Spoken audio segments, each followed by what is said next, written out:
노변에게 물어봐 2MC 이끌어가 산상식 분쟁 그리고 법률 문제 네가 필요한 사례들로 불러주네 고민과 근심은 털어놔 I don't care 본격 정보 법률 팟캐스트 진짜 살아있는 리얼 에피소드 노변에게 물어봐 2MC 이끌어가 노영이와 두 남자의 위대한 영상. 근데 이거는 불과 한 몇 주 전만 하더라도 공개를 안 할 것처럼 지지부진하다가 아니 갑자기 오후에 공개를 해버린다는 거예요. 그래서 미공개 문건을 다 공개했어요. 뭐 내용이 이제 일부 나온 것도 있습니다. 근데 이거는 결국에는 제 식구 뭐 늑장 대응이라는 비판이 하나 나왔었고 더 나아가자면 아마도 제 식구 감싸기에 대한 여론은 더 불이 붙을 것이라는 해석이 주를 이루고 있습니다. 이거 어떻게 봐야 되는지 좀 얘기를 해보죠. 검찰이 어제 외교부를 압수수색했습니다. 일본의 강제징용으로 끌려간 피해자들의 재판과 관련해 양승태 전 대법원장 시절 사법부와 정부가 거래했다는 의혹을 파헤치기 위해서입니다. 그런데 법원 행정처에 대한 압수수색 영장은 기각됐습니다. 검찰은 법원의 노골적인 자기 편들기라고 반발했습니다.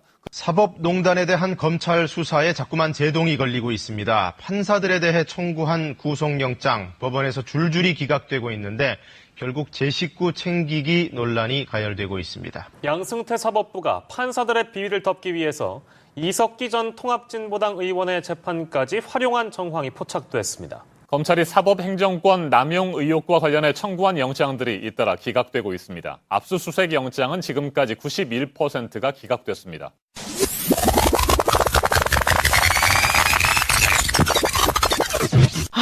저는 사실은 할 말이 없는 게 내가 답이 없어요. 저번에 답 없다고 말씀하셨잖아요. 2011년부터 2015년까지 대한변협 대변인 했었잖아요. 네. 그때 가장 나 대한변협도 물어보고 싶었어요. 네, 실은. 그때 가장 등장하니까.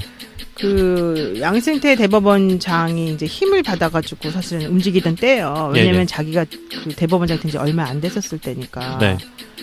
그래서 실질적으로는 그 처음에는 변협하고 마치 협조를 많이 잘하는 것처럼 행동을 했었어요. 네. 그러다가 우리가 대법관을 증언해야 된다. 50명으로 증언해달라. 심리불속행 기각이 너무 심하다. 네네네. 그다음에 변호사들의 도움을 못 받는 사람들이 너무 많으니까 네. 필수적 변호사 변론주의라고 하는 거를 해야 된다라고 주장을 했었거든요. 네.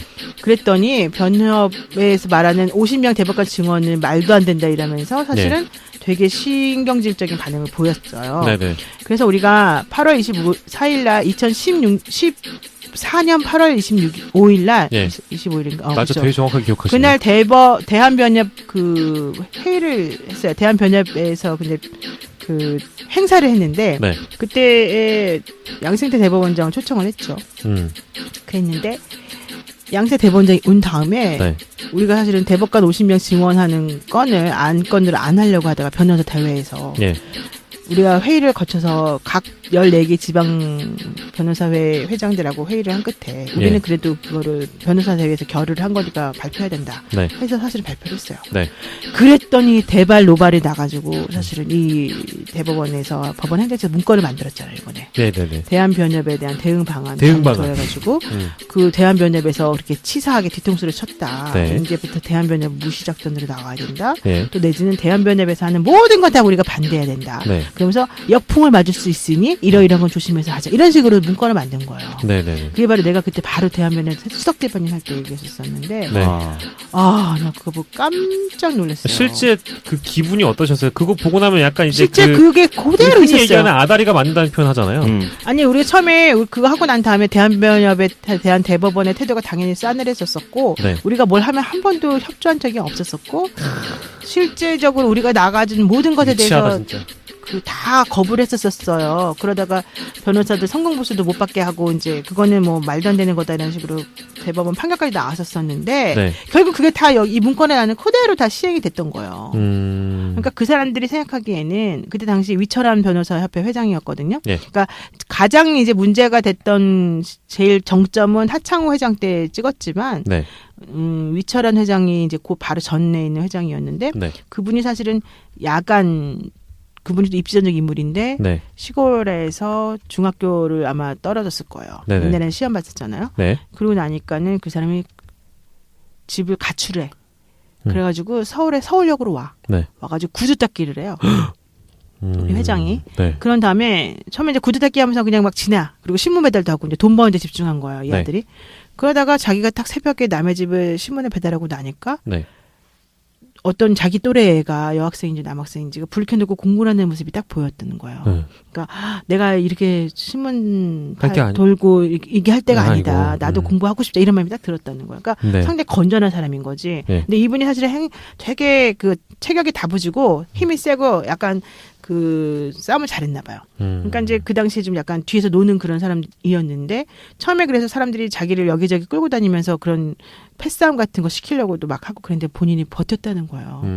그러다가 어쨌든 이제 그런 걸 보면서 나는 그래도 이제 어떻게 해야 될까 고민을 막 했대. 예. 그래서 그러면은 검정고시 봐가지고 이걸 해서 네, 야간이라도 공부를 해서. 봐야 되겠다. 예. 그래서 중동고등학교 야간을 들어간 거예요. 근데 알다시피 중동고등학교는 되게 깡패 학교로 옛날에는 좀 소문이 유명한가요? 났었거든요. 네. 네. 요즘은 내가 잘 모르겠지만. 그러니까 그 당시에는 이제 이 사람이 사실은 야간 고등학교 나온 것도 대단한 거였죠. 그러면 고등학교 졸업이 인정이 되니까. 예. 근데 하고 나니까 공부를 잘해가지고 그다음에 서울 교대를 들어간 거예요.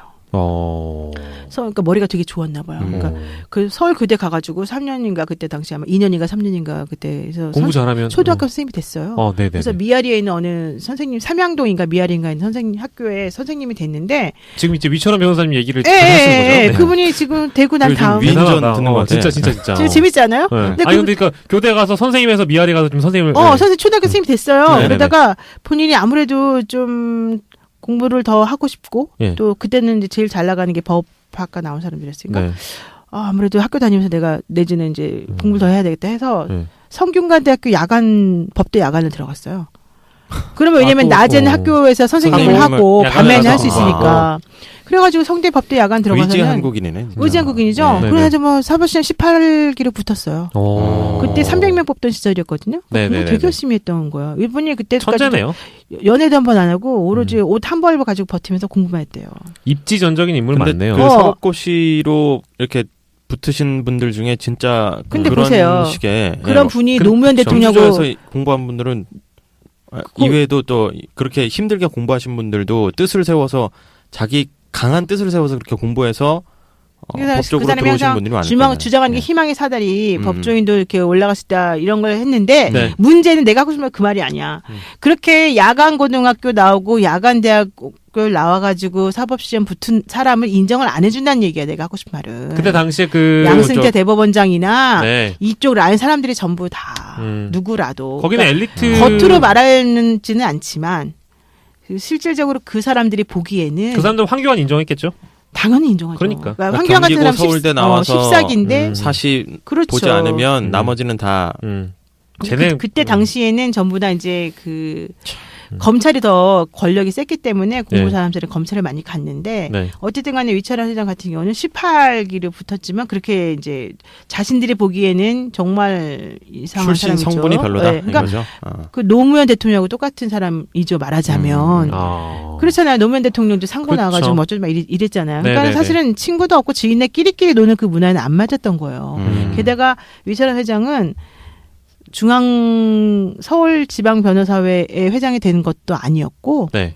경기지방변호사회 회장이었어요. 옛날에는 경기지방변호사 되게 네. 지금보다 훨씬 더 이렇게 영향력이 적었다고 그러거든요. 네. 그렇기 때문에 사실은 더 쳐주지도 않았었는데 이 사람이 갑자기 된 거예요. 그런 사람이 당시에 대한변협 회장을 맡고 있으니 더 눈에 가셨다. 맡고 있으면서 50명 대법관 증언해달라고 우리가 막 그러니까 네. 사실은 양승태 대법원장이 보기에는 어이가 없었겠죠. 네. 그런 상황에서 사실은 이제 임종원 전 차장도 우리하고 많이 뭐 같이 어울리기도 했고 그랬지만 네. 이게 그 당시에 우리한테 이렇게 티를 내지는 않았으나 네. 그 내가 지금 보면 네. 상당히 이제 무시한 사람들인데 네. 그렇게 뒤통수를 쳤다라고 하는 것 때문에 화가 네. 많이 나서 네. 더 이 사람들을 죽여야 된다라고 생각했던 거죠. 그래서 네. 대한변협을 압박하는 방안이라는 게 나온 거예요. 혹시 그때 당시에도 임종원 있었어요. 행정처장이 달리기 잘했습니까? 잘했고 그분은 진짜 네. 저는 그분을 되게 존경했었어요, 사실은. 아, 진짜요? 네, 왜냐면 그분하고 저는 여러 번 자리도 많이 같이 하고 그랬는데 네. 너무 친화력이 좋으세요. 아, 근데 PD수첩에서 너무 웃기게 나와가지고. 그런데 실제로는 그건 약간 좀 우스꽝스럽게 나온 거고 원래 사람들이 다 좋아했어요. 아, 그분이 진짜요?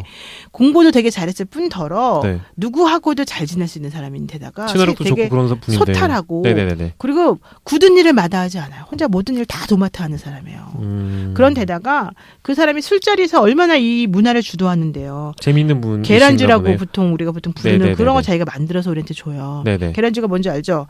그게 뭐, 잔 이렇게 평 하고 딱 하면 딱 맥주잔에다가 네, 먼저 그쵸. 맥주를 딱 따라 놓고 네. 그다음에 소주잔에다가 소주를 조금 따르고 예. 다른 소주잔 하나를 더 엎어. 예. 계란 이렇게 그쵸, 그래놓고 이제 그쵸. 한 손으로 이렇게 두 개 딱 계란 펑 계란처럼 하면 이제.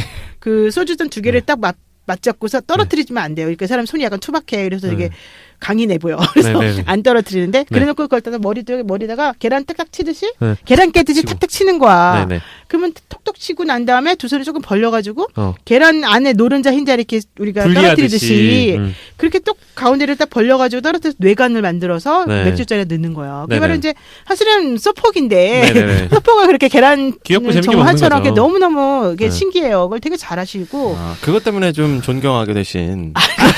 그건 아니지, 이 사람아. 이거 보세요. 그게 아니고 이제 그런 정서를 갖고 있는 그걸 소탈한 보고 분이라고. 계란주를 보고- 너무 잘 만드셔서 그걸 보고 계란주의 내가 너무 명료로 존경하셨다. 감격을 했고 첫 번째는 신기하게 임팩트 있게 다가왔고 네. 두 번째는 재판 진행을 되게 잘하셨고 네네네. 모든 법리가 너무 완벽했었었고 네. 또 사람들하고 되게 그 재판할 때도 되게 근엄하게만 하지 않으시고 네. 얘기를 잘 들어주시고 되게 잘하셨었어요. 격없이 친절했는데. 그리고 이민걸 기조실장도 마찬가지예요. 난 이민걸 기조실장님도 사실은 이제 지방대 나와가지고 이렇게 올라가신 분이었는데 네. 되게 내가 되게 좋아하는 분이었어요. 그러니까 그 당시에 사람들이 전부 다 이렇게 네.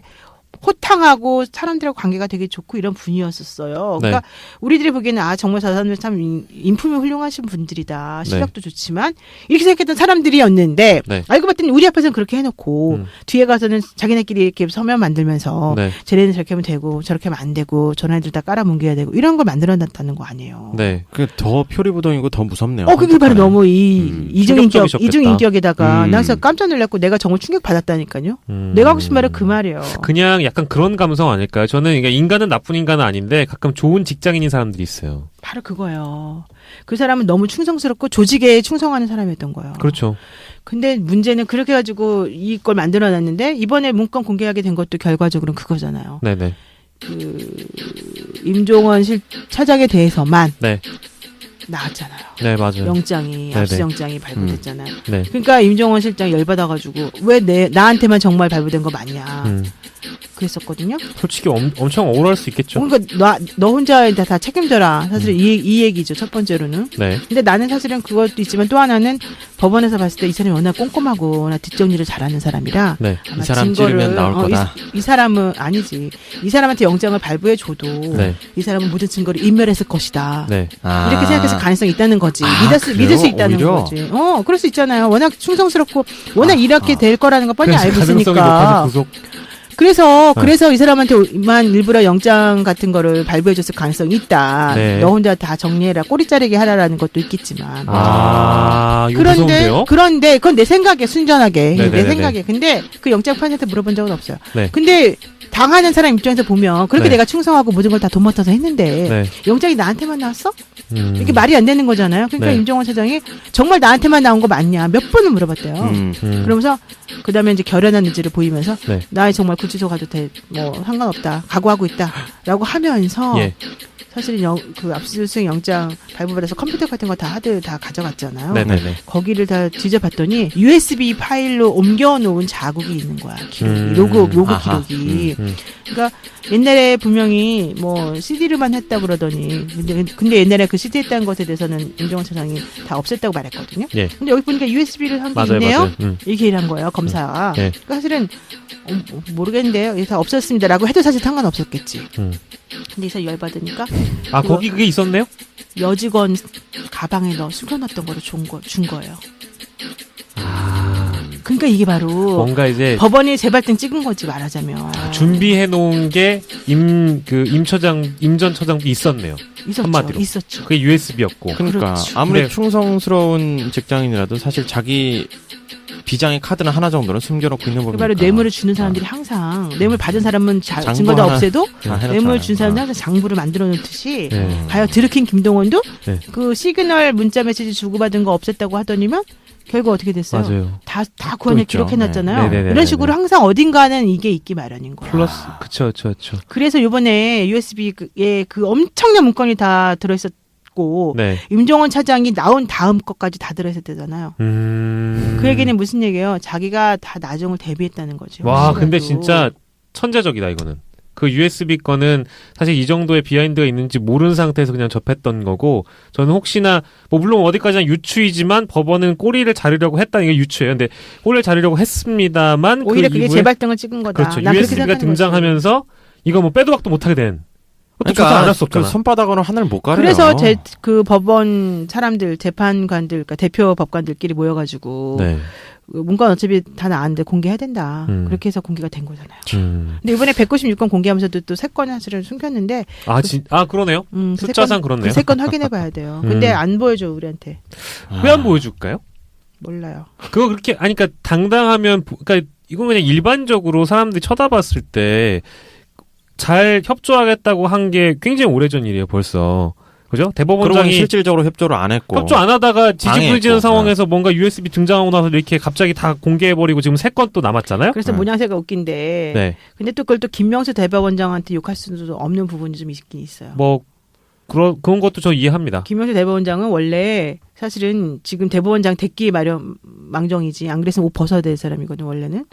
왜요? 옛날에 양승태 대법원장 있을 때 사찰받았던 인물들이기도 하고 그분이 상고법원 원래 반대하던 인물이기도 하고 그래서 원래는 대척점에 있던 분이거든요. 근데 그분이 사실 법원 행정처 근무를 안 했었잖아요. 그러다가 대법원장이 돼버렸잖아요. 옛날에 그런 예가 없잖아요. 근데 아무리 이분이 개혁적인 성향이고 진보 성향이 있다 하더라도 사실은 법관은 법관이거든. 그러면 기존에 있는 그 질서를 몽땅 무너뜨리게 되면 이 조직이 살아남지 못한다는 걸 알기 때문에 본인이 가지고 있는 가치관이 있다 하더라도 그대로만 행동할 수는 없어요. 근데 그건 신중한 거냐 보수적이냐 이런 문제로 그런 문제가 아니에요. 이거 그거 아닌 것 같아요. 제가 보기에는. 그 문제가 아니에요. 이거는 본인이 진보냐 뭐 보수냐 이런 성향의 문제가 아니라 그냥 조직에 있는 사람으로서 조직의 수장으로서 내릴 수밖에 없는 어떤 결론이나 어떤 방향성의 문제인 거예요. 근데 그건 국민들이 보기에 진짜 하찮은 조직 논리밖에 안 돼요. 그렇죠. 국민들이 보기엔 그러는데 또 그 사람이 그동안 몸담아왔던 그 조직 내에서 이 사람을 지지한 사람이 한 명도 없어요. 사실은. 그건 그럴 수 있겠네요. 그 내부적으로. 그러니까 협조하겠다고 하더라도 실질적으로 그 밑으로 좀 따라줄 수 있는 사람이 없어요. 없다라는 왜냐하면 얘기네요. 지난번에 대법원장이 우리가 스스로 고발이나 고소를 하지 않지만 협조하겠다라고 하자마자 13명의 대법관들이 뭐라고 그랬어요? 성명서 냈잖아요. 우리 그런 거 없는데. 매긴 거지. 정말 매긴 거예요. 없는데 왜 그런 식으로 말을 해서 대법원장이 이렇게 하냐. 그건 완전 항명이거든, 말하자면. 그렇죠. 항명이었죠. 그게 양승태 대법원장 시절에 가능한 얘기예요? 아니야. 근데 참 답답하네요. 이게 뭐 개혁을 해야 되는 게 필요가 있는 거는 우리가 다 아는데 개혁을 하려면 결국에는 그 안에 조직을 실질적으로 뒤흔들어서 개혁할 수 있는 사람은 그 조직 안에 있는 조직인이기 때문에 또 못 건드리는 개혁을 진짜 말 그대로 내 심장까지 다 바꿔가면서 개혁을 못 한다는 거죠. 내 심장이니까. 맞습니다. 저는 그래서 사람들이 이번에 뭐 대법원 특활비 사용 문제 가지고도 뭐 김명수 대법원장이 또 문제라는데 이렇게 자꾸 물타기하고 엮어 들어간 사람이 있는데 나는 그런 건 너무 치사한 일이라고 생각해요. 그렇게 하면 안 돼요. 그렇죠. 그렇고. 근데 어쨌든 그렇다고 해서 그 사람이 뭐 잘했다라기보다는 일단 이제 이렇게 들어가서 지금 이 대법원장이 할 수 있는 움직일 수 있는 운신의 폭이 많지가 않았고 사실 잘 모르는 상황에서 갑자기 일이 막 터져가지고 이분이 할 수 있는 게 사실 별로 많지가 않다. 그런데 이걸 가지고 김명수도 그러지 않냐. 다 같이 옛날 사람들이랑 똑같이 적폐다 이렇게 또 주장하는 건 난 좀 아니라고 봐요. 그렇죠. 그건 이제 흔한 물타기라고 봐야 될 것 같고 김명수 흔들기의 어떤 한 방향이라고 저는 생각하고요. 그래야지 이제 문재인 대통령 흔드니까 그렇죠. 자꾸 이렇게 나가는 거고 뭐 법무부 장관이라든가 뭐 이런 그 라인들 전부 다 쫙 흔들어 버리려는 생각인데 그거는 매우 부적절한 거죠. 근데 한편으로는 지금 대법원장 자리에 김명수 씨가 있기 때문에 그나마. 지금 제살깎기를 하더라도 사법부를 바로 세우지 않으면 지금 기회가 없다라고 그렇죠. 보는 사람도 많아요. 그래야 바로 그거예요. 그나마 그래도 나아요. 근데 또 이제 그거하고는 별개로 그럼 상고법원이라고 하는 게 정말 그렇게 나쁜 거였냐? 그건 또 아니에요. 저도 그건 그렇게 생각해요. 그렇지만 상고법원을 상고법원이라는 원대한 목표를 놓고 거래를 했던 방식이나 프로세스 즉 절차들이 그건 매우 잘못됐기 때문에 정치인의 그렇죠. 모습이었죠. 네. 그거는 정치인도 아니고 무슨 대기업 같지 않아요? 그렇죠. 이건 그렇지, 뭐 대관 업무 아닌 것 같지 않아요? 진짜 그래요. 그래서 이게 뭐 이번에 드러난 문건만 이제 중심으로 보면은 원래는 알려졌을 때 청와대랑 뒷거래했던 의혹 그렇죠. 정도가 가장 크게 이제 얘기됐었는데 이번에는 뭐 입법부에 어디 법사위원들 어떻게 로비해야 된다는 식으로 얘기 나오고 있고 누구를 설득해야 되고 막 이렇게 나오고 심지어 뭐 조선일보한테 무슨 뭐 대금 얹어주고 뭐 이런 방식도 나오잖아요. 그러니까 지금 거의 전방위적으로 양승태 당시 시절의 사법부가 다 거래를 했던 정황들이 담겨 있는 거라서 그 홍보 마케팅 어떤 프로파간다 전문가가 있나 봐. 실제 그런가 봐요. 와, 그거 어떻게 그러니까 이렇게 대한민국 전방위적으로 신문에 대법원이 옛날에 광고 냈던 거 주지 말아라 이러잖아. 뭐 50만 원짜리.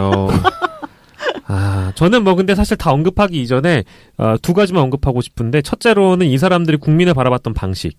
그러니까 상고법원을 도입하는 좋아요. 다 이해하겠는데 일반 국민들이 어떤 자신의 사건은 뭐 대법원에서 꼭 재판을 받아야 된다라고 생각하는 난 그 표현.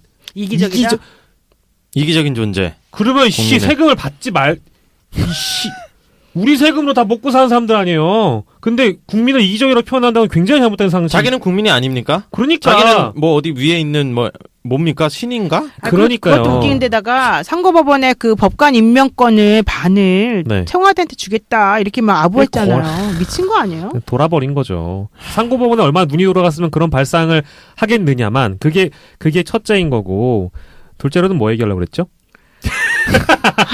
어찌됐든 결국엔 그 기득권 지키기, 그러니까 엘리트 의식으로 똘똘 뭉쳐서 대법관이 더 늘어나거나 그러는 것들이 내 어떤 권위를 나눠주는 것 이런 권위를... 식으로 생각을 해서 그렇죠. 결국에는 대법관 늘리기 반대하고 상고법원 야 내 밑에서 이제 거기서 놀아 이런 식으로 한 거잖아요. 그거지. 여기까지 올라오지 마. 니네. 그리고 사실은 근데 이제 워낙 심리 분석기 기각이 워낙 크고 네. 대법관 출신 변호사 이름이 안 들어가면 상고장도 보지도 않는다. 상고 이의서도 보지도 않는다. 이런 얘기가 있어요. 네. 근데 대법관 출신 변호사들 이름 올려주는 값을 몇 천만 원씩 막 받잖아요. 맞아요. 네. 그러니까는 사실은 원칙적으로 결국에 돈 있는 사람이 돈 있는 사람들만 유리하게끔. 그리고 자기네들만 먹고 사는 거지 말하자면. 근데 어쨌든 간에 이제 그런 것들 때문에 문제가 생겨서 이번에 또 상고법원이라고 하는 것이 그나마 그래도 있어야지 좀 돈 없고 힘없는 사람이라 하더라도 다시 한번 세 번째 판단을 받아볼 수 있지 않겠느냐. 이런 식의 논리를 펴기도 해서 그 부분에 대해서는 조금 우리가 정말 어떤 형태로든 고쳐야 된다. 왜냐하면은 대법관 지금 14명 가지고 사실은 그 많은 상고심을 다 하라고 할 수는 없다. 이거거든요. 그러니까 그 부분을 좀 생각을 조금 해봐야 되긴 하는데 어쨌든 양승태 대법원장 있었던 시절에 그 대관 업무 비슷하게 했던 그 서면을 보게 되면 그 당시에 그 이정현 의원. 네, 이정현. 박근혜 대통령하고 아주 그냥 충실하게 옆에 있었던. 이정현 의원은 법사위도 아니었는데도 이정현 의원 막 만나가지고 로비하고. 그래서 문고리 세미방이 그 독대 날짜 맞춰주고 이런 거 했었거든요. 그런 것도 있었었고요. 또 국회의원들이 재판받는 모든 재판에 다 관여를 해가지고 그 사람 성향 분석하고 그 재판을 이기게 해주냐 지게 해주냐 읽어가지고서 거래를 하려고 그러고 이게 너무너무 많았었던 거예요. 뭐 튀는 판결 내리는 판사들은 뭐 제재하고 뭐 이런 식의. 이번에 그 세 건 그거 문건 공개 안 한 거 있잖아. 그게 바로 20대 국회의원 분석이란 대비 문건인데. 그거 나왔어요? 거기 나와 있는 거예요. 그게 원래 법원행정처에서는 너무 개인정보가 적나라하게 들어있어서. 안 된다라고. 이걸 공개하면 큰일 난다라고 했거든요. 네. 근데 알고 봤더니 이 문건에는 국회의원들이 당사자로 되어 있는 각종 민영사의 재판 정보가 자세히 나와 있다. 대표적으로는 하태경. 당시 새누리당 의원이었는데요. 이 사람이 김만복 전 국정원장으로 명예훼손 고소당했거든요. 네네. 이게 남부지방법원에서 진행 중이었는데 이 재판 정보가 너무 자세히 기록돼 있었다는 거예요. 그리고 법원 내부 시스템을 알아야지만 알 수 있는 정보들이 너무 많이 들어있었고 인신 공격성 문구도 다 들어가 있었대요. 예를 들면 법사위 간사로 이한성 의원이 될까 말까 막 그러는 찰나였는데 뭐라고 써있냐면 조직적 체계적 대응 능력이 부족하다. 검찰 출신임에도 법무부조차 간사가 되는 걸 하면 안 된다. 이렇게 자질이 너무 안 좋다. 이런 게 더 쓰여져 있었기도 하고요. 또 20대 국회의원 분석과 같은 문건이 또 하나 더 있는데 이거는 더 이상 말할 수 없을 정도로 문제가 심각해서 말 못했다. 이런 얘기도 있어요. 그러면 양승태는 어떻게 해요 이제? 아니 나는 그래서 양승태 전 대법원장은 당연히 영장을 발부를 해서 네, 강제 수사해야 되는 거 아닙니까? 구속하고 네. 다 뒤지고 압수수색하고 다 그래야 된다고 나는 보는데 네. 영장 발부를 안 해주잖아요. 아, 하면 안 돼요? 그러니까 고양이한테 생선 맡긴 꼴이지 사실은. 아까 얘기하고 싶었던 그 두 번째가 그거구나. 지금도 기억나죠, 이제? 김명수 하나만 바뀌었을 뿐이지 그 시스템이 고스란히 사법 시스템 네. 그대로 네. 고스란히. 세컨더리 양승태가 굉장히 많다. 그러니까. 그렇기 때문에 지금 뭐 재판부의 독립을 운운하면서 어쨌든 영장 실질 심사도 재판이니까 영장을 발부해주지 않는 이유가 다 양승태 베이비들이기 때문에 그래서 안 되는 거다라는 생각이 들었어요. 이번 사건을 계기로 우리가 정말 알아야 될 게 정확히 뭔지 알아요? 판결은 어떤 식으로든 날 수 있다. 봐요. A라고 판결을 내릴 수도 있고 B라고 판결을 내릴 수 있다고 지금 양승태 대법원장이 얘기한 거잖아요. 네. 네가 우리한테 협조해주면 네가 원하는 A로 내주겠다. 네. 네가 우리한테 잘해주면 내가 B라는 네가 원하는 대로 내주겠다. 이거였잖아요. 이 네. 거래 핵심이. 네. 그게 무슨 얘기예요? 판결문은 판사가 결론을 내리고 그에 맞춰서 쓰기면 나름이라는 거잖아요. 예전에 그러니까 양쪽 이거 두 개 다 완전히 쓴다고 주관이잖아요. 얘기하셨잖아요. 그죠? 양쪽 내가 다 옛날에 한번 써놓는다고. 얘기해줬잖아요.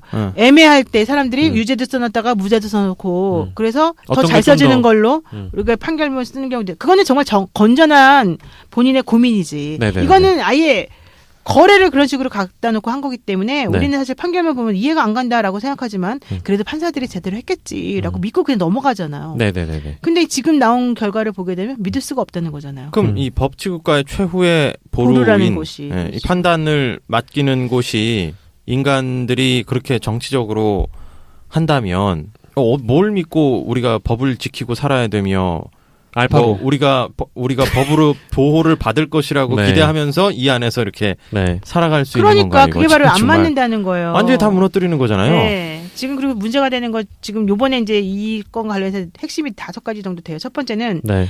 판사 그 13명 징계할 사안인데 네. 압수수색 안 한다 이게 말이 안 된다는 거였잖아요. 네. 두 번째는 판사 인사자료 관련해서 청와대 국정원 자료보다 더 중요한 기밀이기 때문에 줄 수 없다. 뭐 이런 식으로 지금 판사들이 얘기하고 있어요. 예. 법원이 말로만 협조한다. 네. 그래서 이미 검찰이 갖고 있는 것만 주면서 지금 생색내기하고 있다. 네. 네 번째, 재판이 잘못됐다는 단서가 나와도 재판 기록도 안 주고 있어요. 그게 바로 LCT 관련된 사건이에요.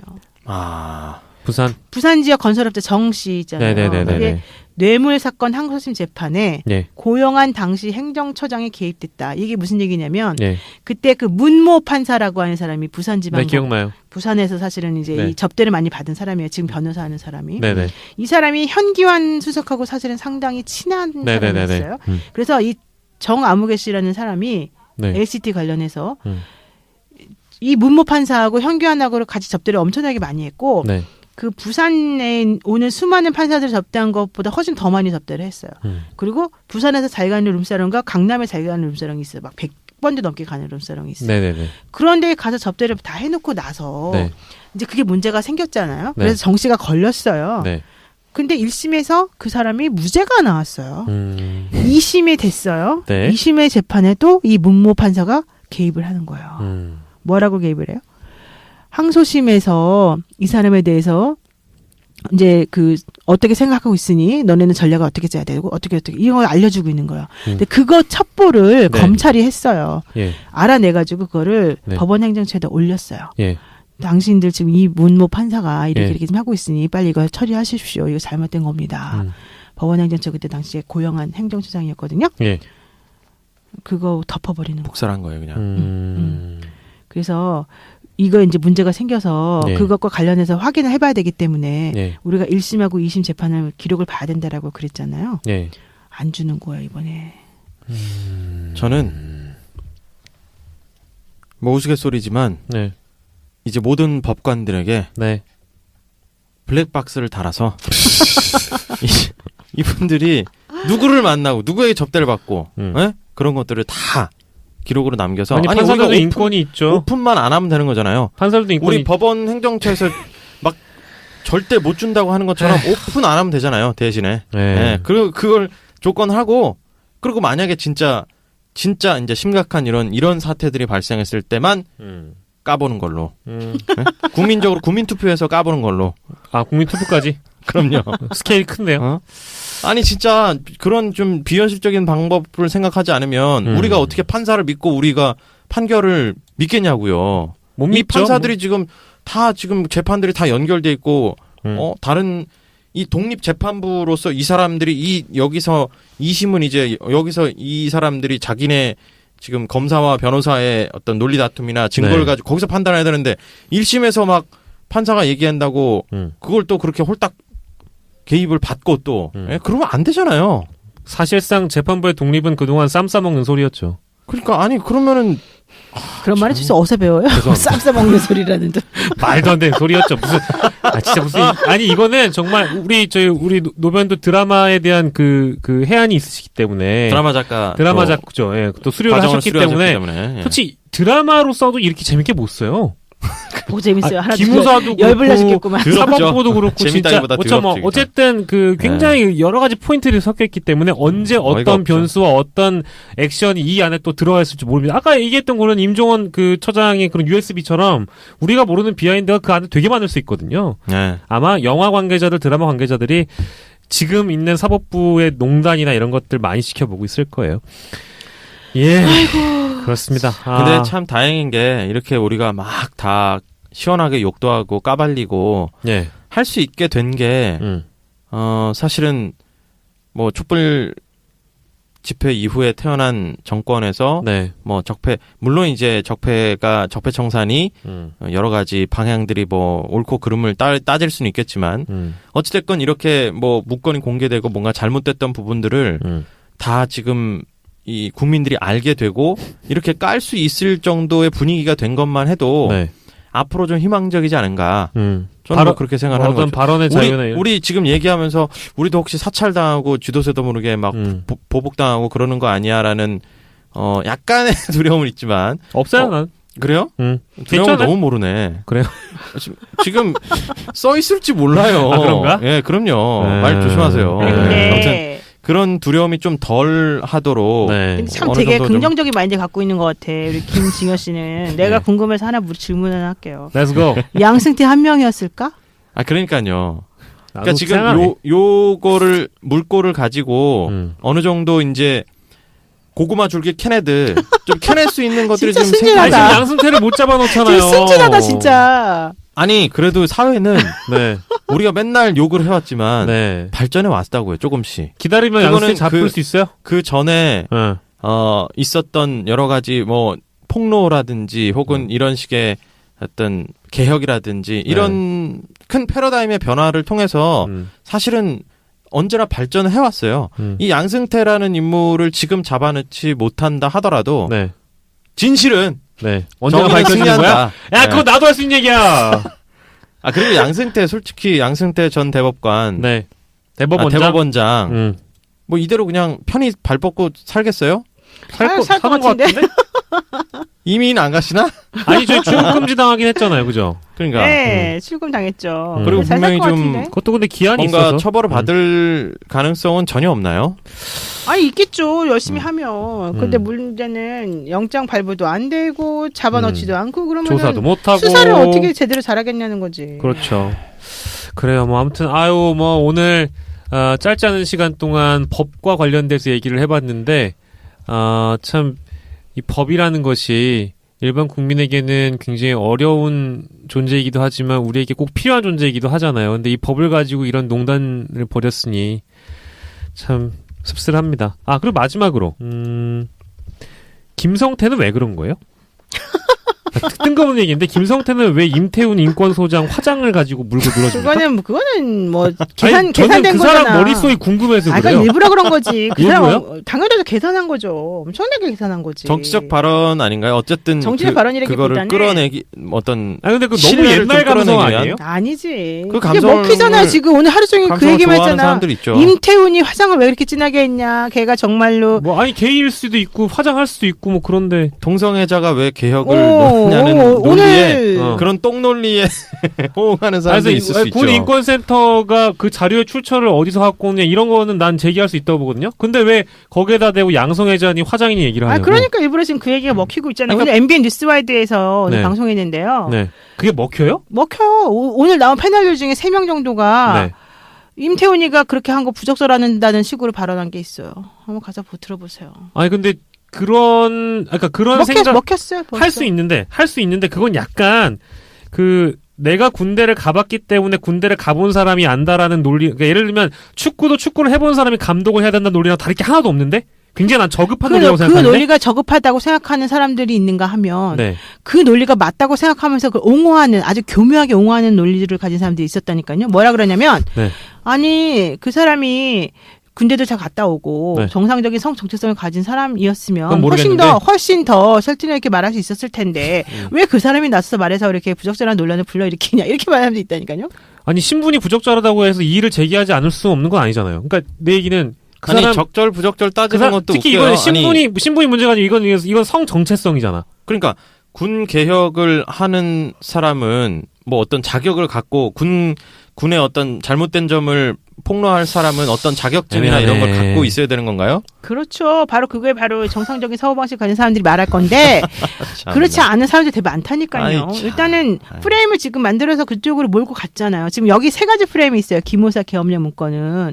첫 번째로는 송영무한테 보고했냐 안 했냐. 송영무가 거짓말하냐. 기무사 그 부대장이 거짓말하냐. 이게 서로 시끄럽게 싸우는 모양새를 만들어 놓은 거 첫 번째. 네. 보세요. 그러니까 계엄령에 대한 본질적인 얘기는 다루지도 못하고 넘어가잖아요. 네. 두 번째로는 노무현 대통령 탄핵할 때도 기무사가 계엄령 문건 만들었다는데 그거랑 논리가 뭐가 다르냐 오늘 막 근데 난리 그건 치고 등급 있잖아요. 사형에 대한 부분이잖아요. 아 그러니까 그게 이제 말도 안 된다는 논리를 나옴에도 불구하고 사람들이 딱 앞에 노무현 탄핵 때도 그랬다더라 이것만 듣는다니까. 세 번째로 오늘은 아니죠. 며칠 전부터 어제가 그저께부터 나온 거죠. 임태훈이는 성 정체성 혼란에 겪는 그 화장 진한 남자애가 나와서 왜 그런 말도 안 되냐 하냐. 이게 나오니까 사람들이 전부 다 우와 이렇게 넘어가잖아요. 아, 그 친구 게이였어? 뭐 이런 식인 건가요? 그럼 뭐 근데 인신 공격적 그렇게 얘기하는 오해하지 사람도 있어요. 않습니다. 그거는 사실은 자기 주변에 있는 사람들만 그래서 그런 거예요. 왜 이렇게 아까부터 되게 순진하고 긍정적 말들을 많이 가지고 있는 거예요. 하지만 우리는 우리 위대한 유산 팀은 절대로 그런 저급한 논리에 동조하지 않겠다는 그런 생각을 하지도 않고요. 사실 저도 그 얘기를 꼭 하고 넘어가고 싶었는데 아니 뭐 솔직히 축구 선수를 해봤다고 꼭 감독을 하는 것도 아니고 선수가 아니라고 하더라도 우리나라 뭐 축구협회가 잘못됐으면 그걸 지적할 자격도 있는 겁니다. 근데 그거에 대해서 어떤 성 정체성이 문제될 것도 없을 뿐더러 이건 본질을 완전 흐리는 물타기밖에 안 되는 거거든요. 내가 오늘 방송에서 그 얘기도 했어요. 뭐라고요? 김성태 원내대표가 그런 식으로 말하는 거는 매우 부적절한데 네. 마치 손가락으로 달을 가리켜서 달에 대해 얘기하려고 그랬더니 너 이렇게 손가락이 못생겼니? 아, 딱이네요. 라고 말하는 거랑 똑같다. 완전 똑같죠. 내가 YTN에서 그 말 했는데 완전 이렇게 그거죠. 사람들이 이렇게 집중해서 듣질 않더라고. 아니 그거였어요 완전. 저는 집중해서 들었습니다. 달을 가리키는데 손가락 이렇게 뚱뚱하냐라고. 손톱 왜 이렇게 기냐. 내지는 앵커 그 말을 전하는 앵커가 왜 이렇게 목소리가 후지냐. 그거하고 싸우는 거랑 똑같다니까요. 그렇죠. 남자가 예를 들어서 달을 손가락으로 가리켰는데 왜 페디큐어를 했냐. 이거 아니야. 페디큐어는 발 아니야? 뭐 그 뭐죠? 매니큐어를 했냐. 네. 왜 이거잖아. 네일 아트를 했냐 이거지. 그렇죠. 왜 네일 아트를 했냐. 아유, 임태훈 하면 안 되는 거예요? 네일 아트를 한 사람은 달을 가리키면 안 된다. 그러니까 그거 아니야. 근데 진짜 시대적 감성이 너무 그 논리가 구논리라 가지고 문제는 그냥 그런 게 먹힌다는 게 더 화가 나요. 맞습니다. 이렇게 첨예한 사안들 우리 사회에 많이 있는데요. 저희가 이 시간을 통해서 저는 그 논리가 안 먹힐 거라고 저는 굳게 믿고 싶습니다. 굳게 믿어요. 굳게 믿어보고요. 지금 이 팟캐 듣는 사람들은 안 먹히죠. 그러나 팟캐를 안 듣는 수많은 할머니 할아버지들과 노땅들과 저 아래에 있는 어린 아이들이 있다니까요. 그 기사가 나온 다음에 다 않아요 또. 다 그러지 않지만 또 노인 비하라고 하면 그거 아닙니다. 그 기사가 나온 비유예요? 다음에 댓글이요. 네. 지금 우리가 말하는 것처럼 하는 사람들도 있지만은 엄청나게 저질스럽고 이상한 논리의 댓글 단 사람도 많았어요. 저도 한번 그거 보세요. 봤어요. 네. 그런 식으로 우리가 지금 긍정 마인드를 발휘할 때가 아니에요. 저는 어찌됐든 이번 시간을 통해서라도 군 인권센터인가요? 그게 이제 시민단체인데, 저는 이제 국방부 소속인 줄 착각하고 있었는데, 절대 그렇지 않고 외부기구인데, 그런 외부기구가 지금 상당히 이슈가 될 만한 사안들을 많이 이제 정보를 꾸준히 취합해서. 해왔죠, 사실은. 되게. 그럼요. 군장성 날린 것도 걔네가 날렸고, 솔직하게 얘기해서. 근데 임태훈한테 뭐 청와대에서 준 거 아니냐 뭐 이런 얘기도 있었잖아요. 네, 맞아요. 임태훈 소장이 아니라고 분명히 밝혔거든요. 네. 거기 직원 6명밖에 안 된대요, 여러분. 그런데 그건 나도 아는데 네. 송영무 장관 라인이라는 소리도 또 있었어요. 그러니까 별별 소문이 다 있는 거예요. 물론 이제 취재원 비리건에 의해서 사실은 그럼 나타날 수는 없겠지만 이제 그런 식으로 지금 이게 바로 또 옛날에 정윤회 문건 터졌을 때 그 문건은 누가 발설했냐랑 똑같은 논리로 가는 거잖아요. 그러니까 누가 뭐 발설하고 어디서 나왔냐가 중요한 게 아니라 그 문건이 어쨌든 사실이라면 이게 지금 이 상황 이걸 어떻게 개혁을 어떻게 할 것인지 그걸 얘기를 해야지 무슨 엉뚱한 얘기를 나 진짜 그 뉴스를 보고 하고 있는 겁니까? 그 뭐지라고 생각했거든요. 저 사람은 원내대표가 왜 저런 얘기를 하지? 저거 생각이 없나라고 생각했는데 그게 이제 이렇게 근데 그게 자리를 옮겨가며 연거푸 2번 얘기한 것 같아요, 그죠? 기자들한테 이제 화장 얘기한 어느 자리에서도 한번 얘기하고 안 그죠? 먹히니까 이제 얘기한 거고 그 김병준 비대위원장도 그런 말 할 수 있다 또 그랬잖아요. 그건 제가 못 봤어요. 그렇게 말했어요. 김병준 비대위원장이 그럴 수 있네 이렇게 말했어요. 사실은 김병준 비대위원장은 할 얘기가 굉장히 많은데 왜 이렇게 할 말 있어 그냥 하세요. 할 말 굉장히 많은데 음성 편지 하나 좀 음성 편지요. 저는 개인적으로 우리 김병준 교수님께서 개인적으로 굉장히 존경했었고 물론 이제 참여정부에서 정책실장을 지내시고 어떤 기타 이력에 대해서 얘기를 하려고 했던 것이 아니고 지금 본인이 하고 있는 말과 행동들이 과연 자신만의 노무현 정신인지 한번 좀 되돌아보셨으면 좋겠고. 노무현 정신이 무슨 항아리 있는 곶감도 아니고. 김병준 비대위원장 팩트 폭행 중. 항상 자유 옮길 때마다 노무현 정신을 패고 다니시는 우리 김병준 교수님. 김병준 비대위원장 팩트 폭행 중. 김병준 비대위원장 팩트 폭행 중. 그렇지 않습니까? 너무 나갔나요? 편집각인가요? 어쨌든 너무 흥분했네요. 일단 모르겠고요. 예. 그거는 김병준 비대위원장에 대해서 내가 잘 모르기 때문에 공부를 해온 다음에 다시 얘기하기로 합시다. 그다음에 하나 더 말하고 싶은 게 있습니다. 네. 노변에게 물어봐 2MC 이끌어가 산상식 분쟁 그리고 법률 문제 네가 필요한 사례들로 불러주네 고민과 근심은 털어놔 I don't care 본격 정보 법률 팟캐스트 진짜 살아있는 리얼 에피소드 노변에게 물어봐 2MC 이끌어가 노영이와 두 남자의 위대한 유산